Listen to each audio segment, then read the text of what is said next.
Ya, Audrey, memang hingga saat ini sebetulnya aksi unjuk rasa ataupun menyampaikan aspirasi dari koalisi masyarakat sipil ini masih berlangsung. Memang baru beberapa saat lalu ini azan maghrib berkumandang sehingga masa aksi ini melaksanakan aksi, maksud kami melaksanakan buka puasa terlebih dahulu. Tadi memang Menarik aksi sekali ini, teman-teman. informasi yang kami dapatkan akan dimulai pada pukul 1.30, namun realisasinya di lapangan tadi Dan berdasarkan paling pantauan menariknya lagi kami ini ini masa aksi baru berkumpul pada pukul 3 sore. Jadi memang masa aksi yang saat ini sedang menyuarakan tuntutannya, mereka ini menuntut kepada DPR untuk segera membatalkan undang-undang TNI yang kemarin sudah disahkan oleh DPR melalui rapat paripurna pada pekan lalu, sehingga mereka ini meminta kemudian untuk DPR membatalkan pengesahan undang-undang tersebut. Namun memang secara paralel, Audrey dan juga saudara, untuk undang-undang ini tersebut juga sudah dilakukan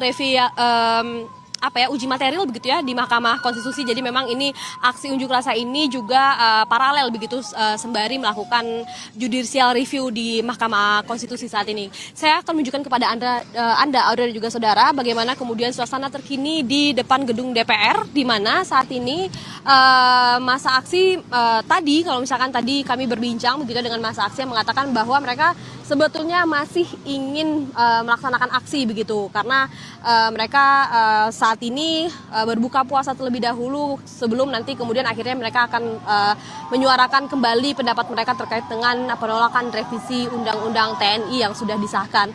Karena memang Audrey dan juga saudara, di mana tadi meskipun dari kepolisian ini sudah menghimbau kepada masa aksi untuk menyudahi aksi mereka pada sore hari ini karena memang sudah melewati batas waktu penyampaian unjuk rasa, namun memang masa aksi belum ingin untuk membubarkan diri, sehingga memang saat ini masih puasa terlebih dahulu, baru akhirnya mereka akan kembali menyampaikan aksi mereka, Audrey.